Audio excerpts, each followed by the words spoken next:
4 کلمات کی تسبیح، سبحان اللہ، الحمدللہ، لا الہ الا اللہ، اللہ اکبر، جس کے بارے میں خود ہمارے نبی محمد صلی اللہ علیہ وسلم نے فرمایا۔ مسلم میں سمورہ بن جندب رضی اللہ تعالی عنہ کی روایت ہے، نبی علیہ السلام نے فرمایا، افضل الکلام 4، افضل ترین کلمے 4 ہیں۔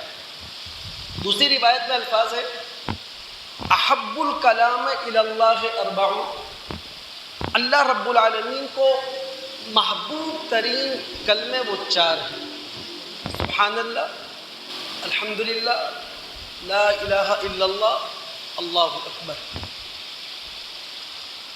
ہم تمام دوست یہ چاہتے ہیں اپنے علم کی حد میں ان 4 کلمات کی گہرائی اور گہرائی کو جانیں، قرآن اور سنت میں اتر کر۔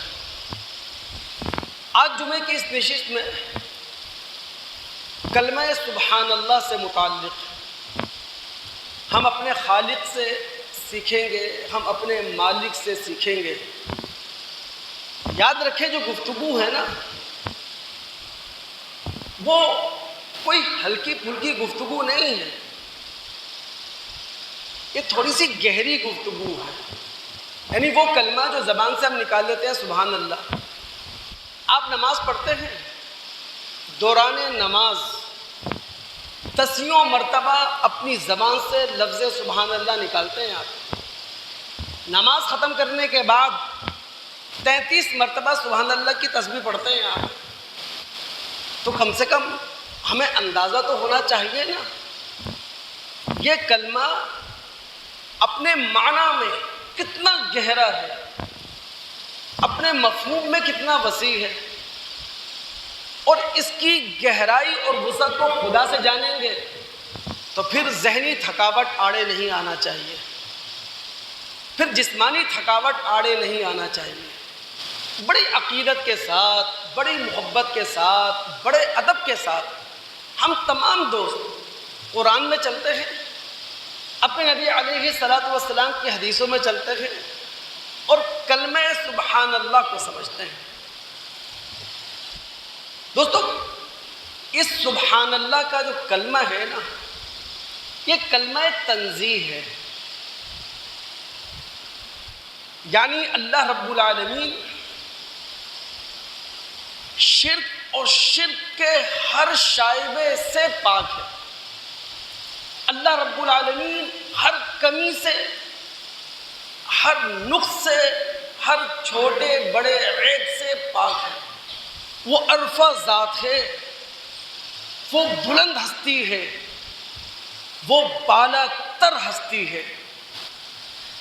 اب کلمہ سبحان اللہ کا ذکر قرآن میں جو آیا ہے، وہ کس پس منظر میں آیا ہے، یہ ہم جانیں گے انشاءاللہ۔ پھر اندازہ ہوگا کہ ایک مسلمان، عام سا مسلمان، جھونپڑے میں رہنے والا، ممکن ہے وہ ریڑھی چلانے والا ہو، سبزی بیچنے والا ہو، اس کلمہ سبحان اللہ کو زبان سے نکالتا تو ہے، لیکن اس کو اس کی قدر و قیمت کا اندازہ نہیں ہے۔ کلمہ سبحان اللہ یہ توحید پر مبنی کلمہ ہے، یہ اللہ رب العالمین کی وحدانیت کا اعلان ہے، یہ اللہ رب العالمین کی احدیت کا اظہار ہے، یہ اللہ رب العالمین کے یکتا ہونے کا اس بات ہے۔ قرآن میں کئی مقامات ہیں، لیکن میں صرف اپنے دوستوں کو قرآن کے ایک مقام کا مطالعہ کرواؤں گا۔ سورہ مومنون مکی سورت ہے، مکہ کے دور متوسط میں نازل ہوئی ہے، اس کی آیت نمبر 91 ہے، اور اس کو سیاق و سباق میں سمجھیں، پھر آپ کے سامنے لفظ سبحان اللہ، اس کی عظمت اجاگر ہو کر سامنے آئے گی۔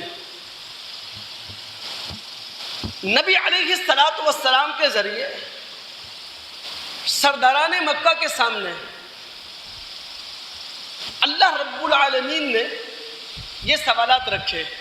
اے رسول ان سے پوچھیں یہ زمین کی آبادی کس کی ہے؟ اے رسول ان سے پوچھیں ساتوں آسمان اور عرش عظیم کا رب کون ہے؟ اے رسول ان سے پوچھیں ہر چیز کا اقتدار کس کے ہاتھ میں ہے؟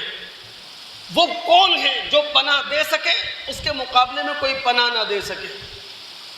اور رسول اللہ صلی اللہ علیہ وسلم کے ہر سوال کا خاموش جواب قریش مکہ کی طرف سے کیا ہے؟ اللہ.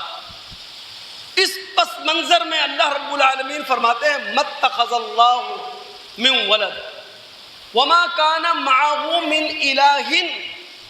اللہ رب العالمین نے کسی کو اپنی اولاد نہیں بنایا، نہ اس کا کوئی بیٹا ہے نہ اس کی کوئی بیٹی ہے، اس کا کوئی نسب نامہ نہیں ہے، اس کا کوئی کسی سے خونی رشتہ نہیں ہے، نسبی رشتہ نہیں ہے، اور نہ اس کے ساتھ کچھ دیگر خدا ہیں.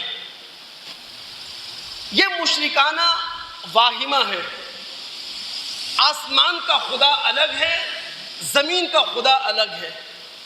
جب اہل عرب کے علم الاصنام کا ہم مطالعہ کریں تو وہاں معلوم چلتا ہے عرب کے مشرکین اللہ رب العالمین کی ذات کو رب العرش کا درجہ دیتے ہیں، لیکن ان کا وہم، ان کا خیال یہ ہے رب العرش کی وسیع مملکت میں زمین ایک بعید ترین سیارہ ہے، لہذا رب العرش یعنی خدا نے زمینی سیارے کا انتظام زمینی خداؤں کے حوالے کر دیا ہے. اسی لیے عرب کے مشرکین اللہ کو ماننے کے باوجود اپنے گھروں میں، اپنے معبد خانوں میں دیویوں کی، دیوتاؤں کی پوجا کیا کرتے تھے، پرستش کیا کرتے تھے. اللہ نے فرمایا وَمَا كَانَ مَعَهُ مِنْ إِلَٰهٍ. نہ اللہ نے کسی کو اپنا بیٹا بنایا ہے اور نہ اللہ رب العالمین کے ساتھ کوئی دوسرا خدا ہے. اب کیا رب العالمین نے نفسیاتی دلیل دی ہے؟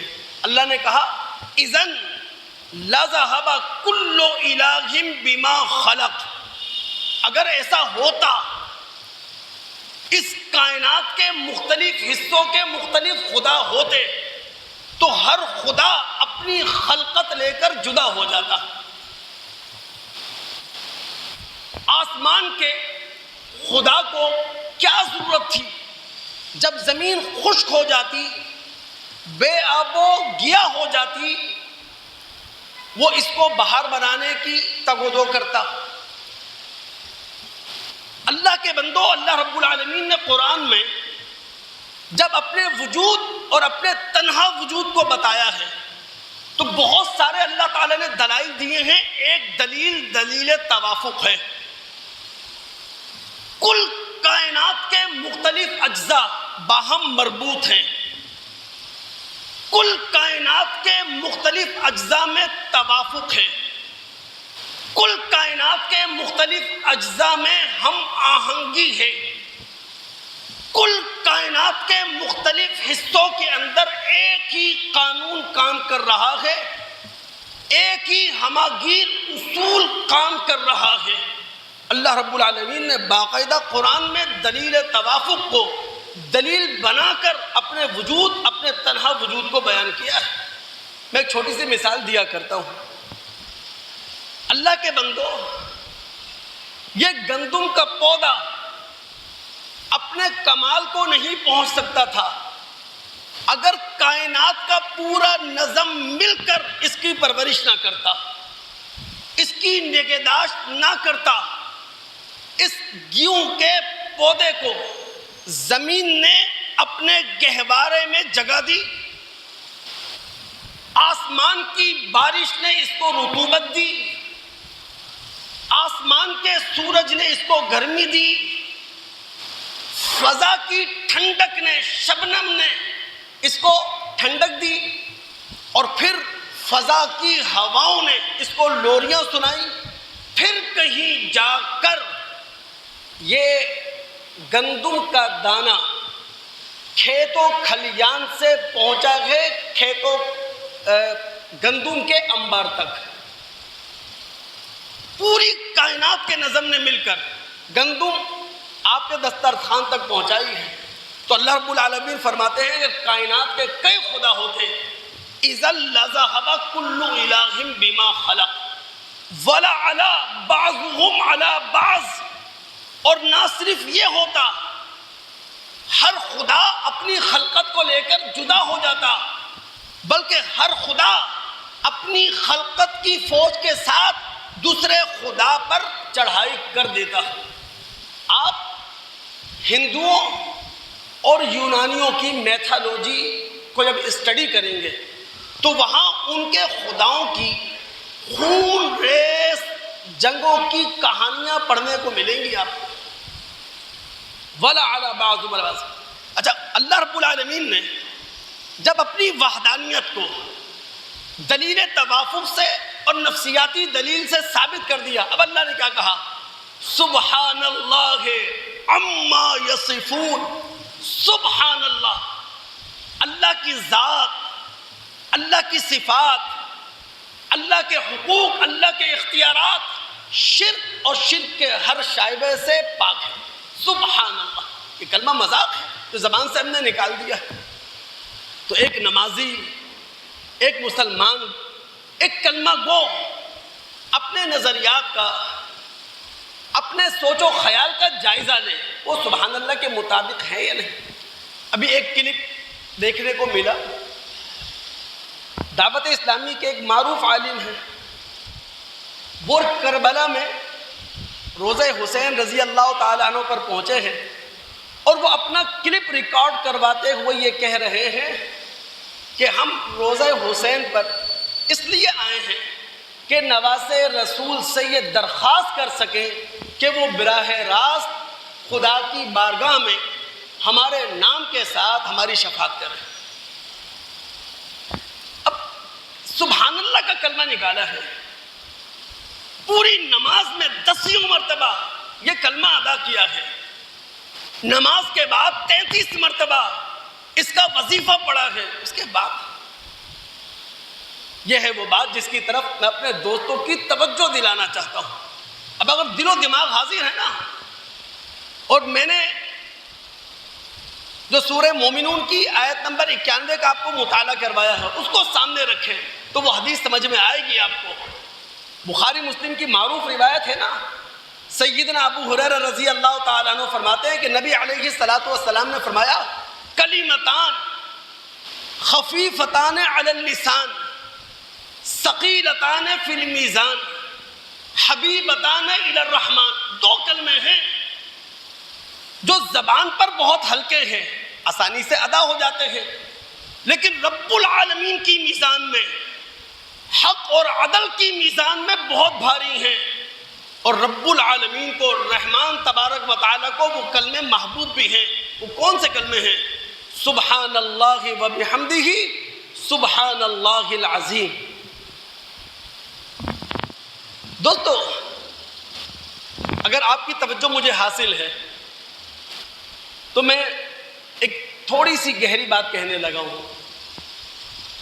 سبحہ کا عربی میں معنی ہوتا ہے تیرنا، عربی میں کہتے ہیں سبحہ فی النہار، کہ ایک شخص پانی میں تیرا۔ سباح عربی میں ماہر تیراک کو کہتے ہیں۔ جس طرح پانی میں ایک چیز تیر رہی ہے، بالکل اسی طرح بہت ساری چیزیں ہیں جو ہواؤں میں تیر رہی ہیں۔ جیسے اللہ رب العالمین نے سیاروں کے بارے میں کہا ہے، ستاروں کے بارے میں کہا ہے، سورہ انبیاء کی آیت نمبر 33 ہے، اور سورہ یاسین کی آیت نمبر 40 ہے، کل فی فلک یسبحون۔ سارے ستارے، سارے سیارے ہواؤں میں، فضاؤں میں تیر رہے ہیں۔ اسی طرح اس سے ایک لفظ بنتا ہے تسبیح۔ تسبیح کا معنی بھی کیا ہوتا ہے؟ اللہ کی عبادت، اللہ کی بندگی اور ذکر میں اسی طرح شوق، ولولے اور جذبے سے حصہ لینا جس طرح بعض مخلوقات پانی میں تیر رہی ہیں اور اللہ کی بعض مخلوقات فضاؤں اور ہواؤں میں تیر رہی ہیں، اس طرح اللہ کی بندگی کرنا۔ یہی وجہ ہے قرآن کا مطالعہ ہمیں بتاتا ہے کہ اللہ رب العالمین نے یہ نماز جو ایک مسلمان پر دن میں 5 مرتبہ فرض ہے، اس کو تسبیح کہا ہے۔ آپ مطالعہ کریں سورہ طٰہٰ، اس کی آیت نمبر 130۔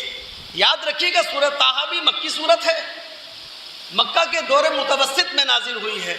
اللہ فرماتے ہیں فاصبر علی ما یقولون وسبح بحمد ربک قبل طلوع الشمس وقبل الغروب ومن آناء اللیل فسبح وادبار السجود۔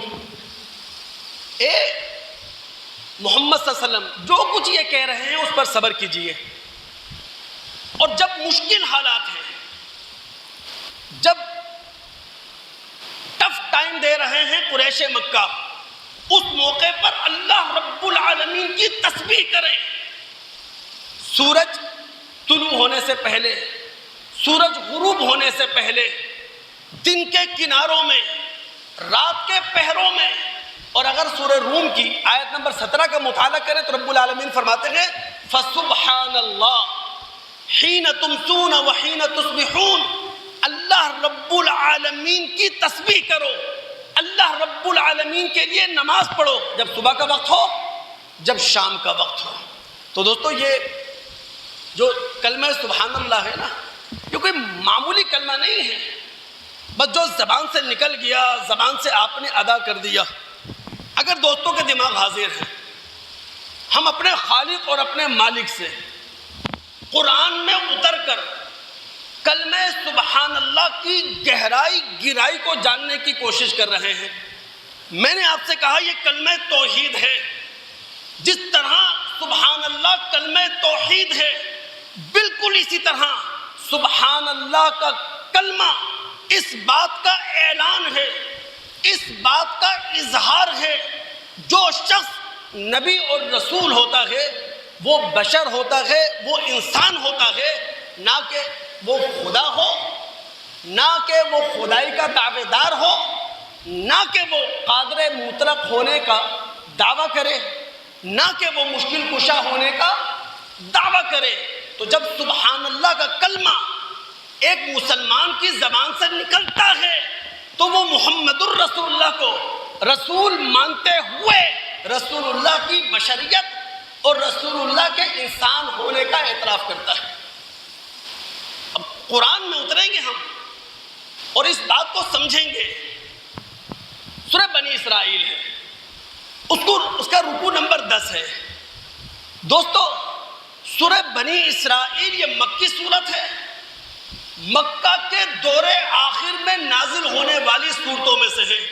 ہم سب جانتے ہیں نبی علیہ السلام کا جو مکی دور ہے وہ 13 سال پر مشتمل ہے۔ اچھا 13 سال نبی علیہ السلام نے ایک جیسے حالات کا سامنا نہیں کیا، بلکہ وقت گزرنے کے ساتھ ساتھ مکہ کی سرزمین نبی علیہ السلام کے لیے مشکل سے مشکل تر ہوتی چلی گئی۔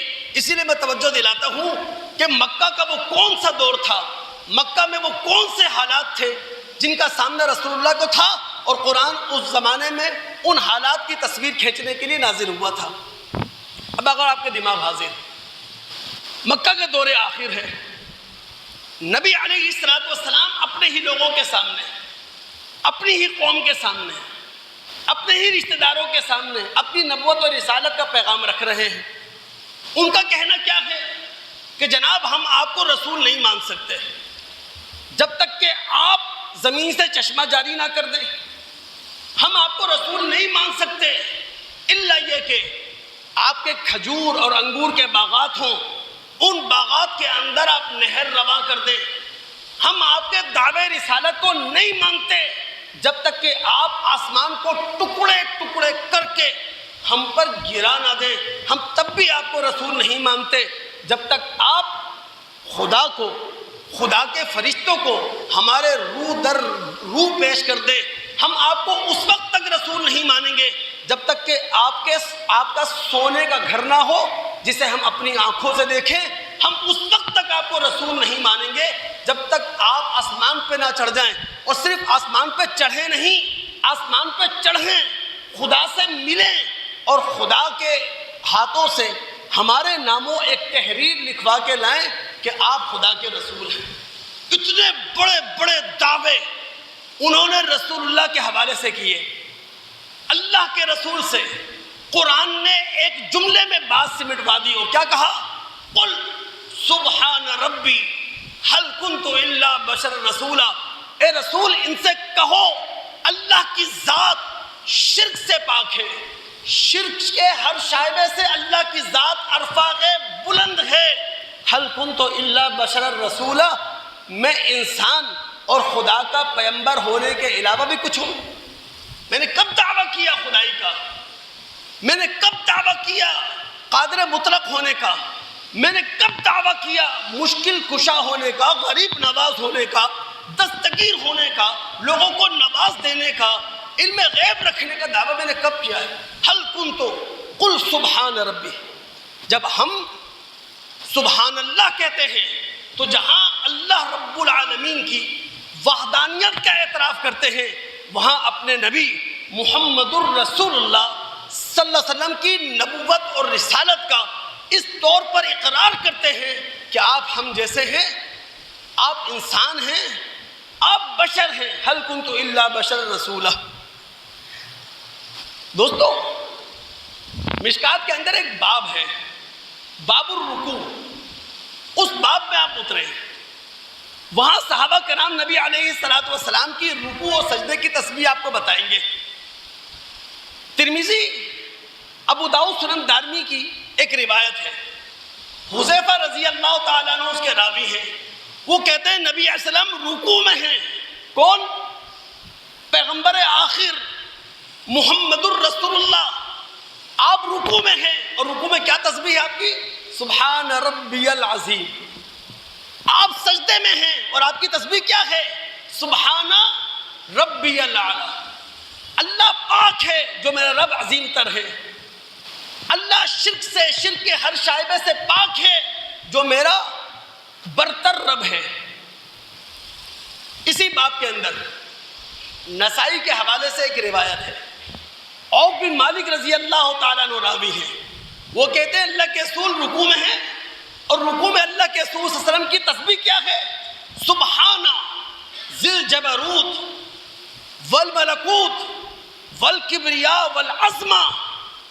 میرے رب کی ذات ہر نقص سے پاک ہے, ہر عیب سے پاک ہے, شرک کے ہر شائبے سے پاک ہے, جو طاقت والی ہے, جو سارے اختیارات کی مالک ہے, جو ہر ایک سے بالا تر ہے, جو سب پر عظیم ہے. یہ نبی علیہ السلام کی تسبیح ہے. آگے بڑھتے ہوئے نا ایک بات اللہ مجھے توفیق دے میں آپ کو سمجھا سکوں. ہمارا نبی انقلابی نبی ہے.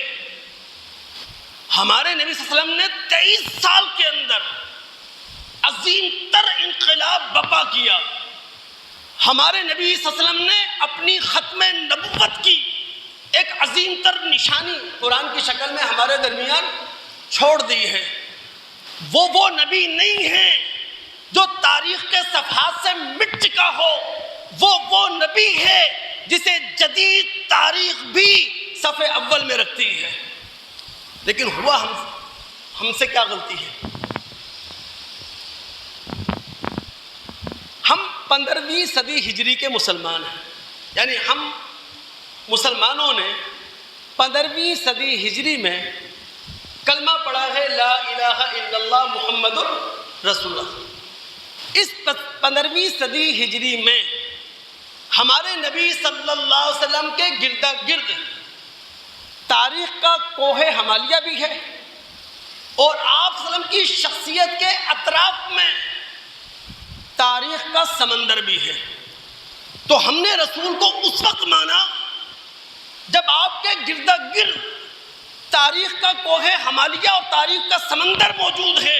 یہی وجہ ہے 15ویں صدی ہجری کا مسلمان اپنے رسول کی عظمت کو تلاش کر رہا ہے تاریخ کے بڑے بڑے الفاظ میں. تاریخ کا کوئی بڑا سا لفظ مل جائے جو رسول کی عظمت کو بیان کر سکے. 15ویں صدی ہجری کا مسلمان اپنے رسول کی عظمت کو تلاش کر رہا ہے نعتوں کے غلو میں.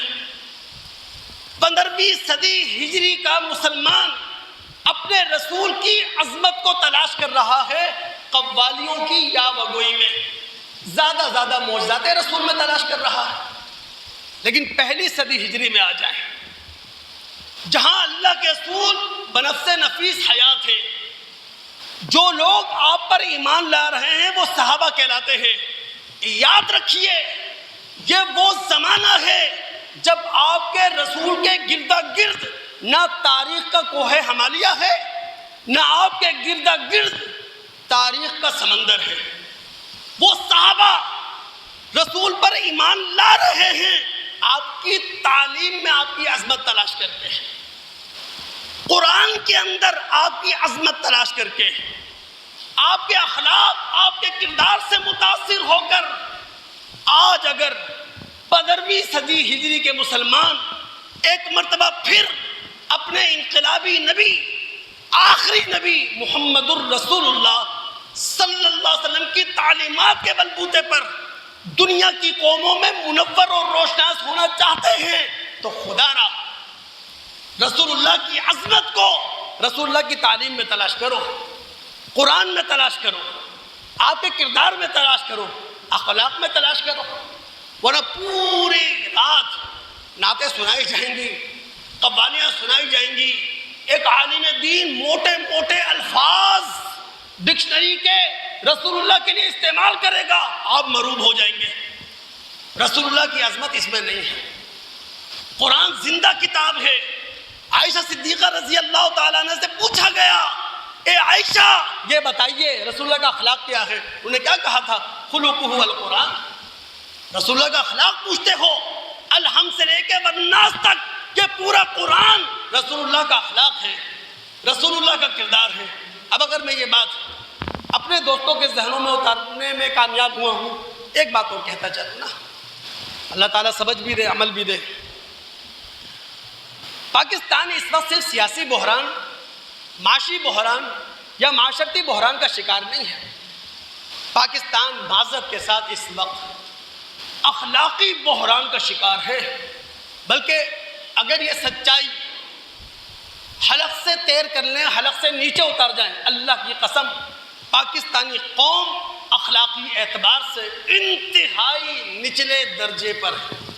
اور اگر پاکستان کے مسلمان ایک مرتبہ پھر اخلاقی زوال سے نکل کر اعلیٰ تر اخلاقی منازل پر جانا چاہتے ہیں تو تسبیح کے دامن میں پناہ لیں. سبحان اللہ کو زبان سے ادا کریں, شعور کے ساتھ, معنی کے ساتھ, مفہوم کے ساتھ. سبحان اللہ کو زبان سے نکالیں ان تقاضوں کو ملحوظ خاطر رکھتے ہوئے یہ کلمہ سبحان اللہ ہم سے کیا تقاضا کرتا ہے. اگر دل دماغ حاضر ہے نا, ایک مقام کا آپ کو مطالعہ کر رہا ہوں, اللہ تعالیٰ سمجھ دے. قرآن رہتی دنیا کے لیے ہے دوست. اس کا کوئی حصہ اگر ہم یہ سمجھے کسی کے ساتھ مخصوص ہے تو بہت بڑی غلطی پر ہیں ہم. قرآن کا ایک ایک لفظ قیامت تک آنے والے انسانوں کے لیے ہے. سورہ قلم اس کا پہلا رکوع ہے. اللہ رب العالمین نے سرداران مکہ ان کا جو بدترین کردار تھا وہ سامنے رکھا کہ جناب یہ بہت زیادہ قسمیں کھاتے ہیں, یہ چغلیاں کھانے والے لوگ ہیں, یہ بد کردار لوگ ہیں, یہ بھلائی سے روکنے والے لوگ ہیں, اور یہ بد اخلاق کیوں ہیں؟ ان کان ذا مالی و بنین. اللہ تعالیٰ نے انہیں مال دے دیا ہے, اللہ تعالیٰ نے انہیں اولاد دے دی ہے, اس کے گھمنڈ میں یہ اللہ رب العالمین کے باغی بن گئے ہیں. رب العالمین نے قریش مکہ کو, سرداران مکہ کو سمجھانے کے لیے ایک تمثیل انہیں سنائی. وہ تمثیل ہم پاکستانی مسلمان بھی توجہ سے سنیں. میں نے کہا عقیدت کے ساتھ سنیں، ادب کے ساتھ سنیں. ہمارا خدا ہمیں سمجھا رہا ہے، ہمارے سامنے تمثیل رکھ رہا ہے. اب نزول قرآن کے زمانے میں قریش مکہ جو بد اخلاق تھے، اخلاقی زوال کا شکار تھے، ان کو رب العالمین نے ایک تمثیل سنائی. وہ تمثیل کیا تھی؟ اللہ نے باغ والوں کا قصہ سنایا. باغ کے مالک تھے، باغ کا پھل پک چکا تھا. انہوں نے قسمیں کھا کر کہا سارا پھل ہم اتار کر اپنے پاس رکھ لیں گے، کچھ بھی نہیں چھوڑیں گے. قدیمی روایت یہ تھی شرفاء اور نیکوکار لوگ جب اپنے باغوں کا پھل اتارتے تھے تو اس کا کچھ حصہ محتاجوں کے لیے رکھتے تھے. انہوں نے قسم کھائی نہیں، سارا پھل ایک ایک پھل اتار لیں گے، اپنے پاس جوڑ کے رکھیں گے، کسی کو نہیں دیں گے. سو گئے پروگرام بنا کر. فطاف علیہا طائف من ربک وہم نائمون. یہ سو رہے تھے، اللہ رب العالمین کی بلا نے ان کے باغ کا صفایا کر دیا. فاصبحت کالصریم. اس بلا نے ان کے باغ کا وہ حشر کر دیا جیسے کٹی ہوئی فصل. اب یہ تو لا علم ہے، صبح صبح اٹھے ہیں، آہو پکار مچی ہے، منہ اندھیرے نکلے ہیں، خاموشی سے باتیں کرتے ہوئے جا رہے ہیں. اللہ یدخلنہا علیکم مسکین. آج کوئی مسکین ہمارے باغ میں آنا نہیں چاہیے. باغ کے پاس پہنچے، باغ کا حشر دیکھا، کہنے لگے شاید راستہ بھٹک گئے ہیں. کچھ ہوش آیا، کہنے لگے باغ تو ہمارا ہے، بل نحن محرومون، بلکہ ہم محروم کر دیے گئے ہیں. قال، اب توجہ کے الفاظ ہیں، قال اوسطهم الم اقل لکم لولا تسبحون. ان باغ کے مالکوں میں، ان بھائیوں میں جو سب سے زیادہ سمجھدار تھا، سب سے زیادہ صاحب فراست تھا، اس نے کہا میں نے تم سے نہیں کہا تھا کہ تم اللہ کو بھلا رہے ہو؟ میں نے تم سے نہیں کہا تھا تم اللہ کے باغی بن چکے ہو؟ میں نے تم سے نہیں کہا تھا کہ تم اللہ رب العالمین کی بندگی سے دور ہو گئے ہو؟ لولا تسبحون. کہنے لگے سبحان ربنا، ہمارا رب پاک ہے، ہمارے رب کی ذات پاک ہے، ہر نقص سے، ہر عیب سے، شرک کے ہر زائبے سے. ظالم تو ہم ہی ہیں. ایک دوسرے کو لان تان کرنے لگے، لیکن ان کا آخری جملہ ہے، کہنے لگے عسى ربنا ان یبدلنا خیرا منہا انا الی ربنا راغبون. اگر ہم اپنے رب کی طرف رجوع کریں، ممکن ہے اللہ تعالیٰ اس باغ سے بہتر ہمیں باغ دے دے. تو دوستو، اگر آج ہم پاکستانی مسلمان اپنے آپ کو اخلاقی زوال سے نکالنا چاہتے ہیں تو وہ سبحان اللہ کی تسبیح جو نماز میں بھی کرتے ہیں، نماز کے بعد بھی کرتے ہیں، شعور کے ساتھ وہ تسبیح کریں، معنی اور مفہوم کے ساتھ وہ تسبیح کریں. اس تسبیح کے تقاضوں کو جانتے ہوئے زبان سے سبحان اللہ کا کلمہ نکالیں. آخری بات، میرا موضوع جاری ہے. میری کوشش ہے کہ میں ان تمام آیات کا آپ کو مطالعہ کروا سکوں جن آیات میں کلمہ سبحان اللہ آیا ہے. بس آخری بات کہنے لگا ہوں، توجہ سے بات سننا، اللہ تعالیٰ عمل کی توفیق دے دے انشاءاللہ.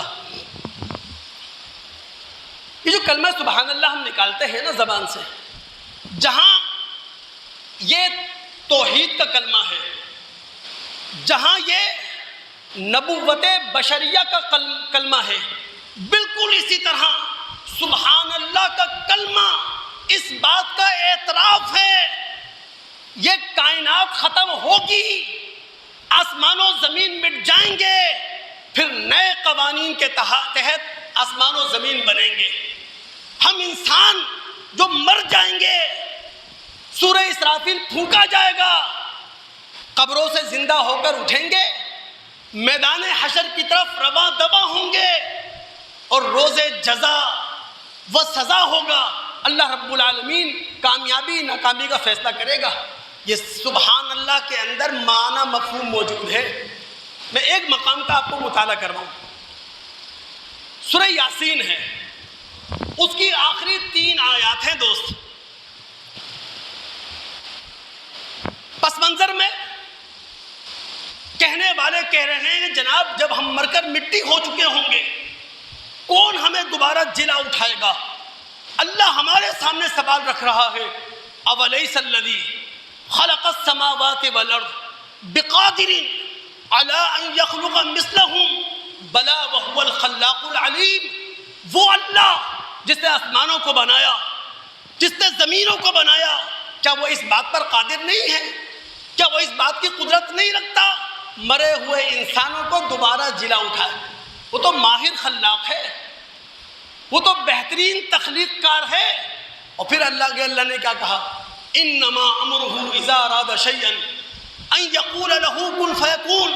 اے انسانوں یاد رکھو اللہ رب العالمین کو جب کوئی چیز تخلیق کرنا ہوتی ہے تو کارخانے لگانے کی ضرورت نہیں ہے، سرمایہ اکٹھا کرنے کی ضرورت نہیں ہے، لیبر جمع کرنے کی ضرورت نہیں ہے، مٹیریل لا کر رکھنے کی ضرورت نہیں ہے، مشین کھڑی کرنے کی ضرورت نہیں ہے۔ اللہ کو تو صرف کسی چیز کو تخلیق کرنے کے لیے یہ کہنا ہے کن، وہ چیز وجود میں آ جائے، فیکون، وہ وجود میں آ جاتی ہے۔ پھر آخری آیت میں کیا کہا؟ فسبحان الذی، کیا کلمہ ہے؟ فسبحان الذی بیدہ ملکوت کل شیء وإلیہ ترجعون۔ اللہ رب العالمین ہر نقص سے پاک ہے، ہر عیب سے پاک ہے۔ جس نے یہ آسمان بنایا، آسمان مٹا کر دوبارہ بنا سکتا ہے۔ جس نے یہ زمین بنائی، زمین ختم کر کے دوبارہ بنا سکتا ہے۔ جس نے انسانوں کو وجود دیا ہے، ان کو مٹا کر دوبارہ کھڑا کر سکتا ہے۔ فسبحان الذی بیدہ ملکوت کل شیء، سارا اقتدار اس کے ہاتھ میں ہے، سارا اختیار اس کے ہاتھ میں ہے، اور سب نے مر کر کہاں جانا ہے؟ اسی اللہ کی طرف۔ دوستو، اللہ رب العالمین کے جتنے بھی انعامات ہم پر ہیں نا، یہ سب اللہ رب العالمین کی ربوبیت اور اللہ رب العالمین کی پروردگاری کی علامتیں ہیں۔ مال، اولاد، انسان وہ واحد مخلوق ہے جو ہواؤں میں اڑ رہی ہے، جو دریاؤں اور سمندروں میں شپ چلا رہی ہے۔ انسان یہ وہ مخلوق ہے جو زمین کی سڑکوں پر موٹر چلا رہی ہے۔ اللہ کے بندو، مسجد کے باہر سائیکل سے لے کر موٹر سائیکل سے لے کر کار تک کھڑے ہیں، ایسا ہی ہے نا؟ یہ سب کس کی دین ہے؟ اللہ کی۔ آپ کا استحقاق کیا تھا؟ یہ آپ کہیں میرا حق تھا، کیا حق تھا آپ کا؟ نہیں، اللہ رب العالمین نے اپنے پروگرام کے تحت ہم انسانوں کو زمین پر بسایا، زمین پر بسانے کے بعد ہماری ساری ضرورتوں کا انتظام کیا، ہماری آسائشوں کا انتظام کیا۔ یہ جو سائیکل، موٹر سائیکل، کار کھڑی ہے، یہ اللہ رب العالمین کی ربوبیت کی علامت ہے، یہ رب العالمین کی پروردگاری کی نشانی ہے، ہمارا کوئی استحقاق نہیں ہے۔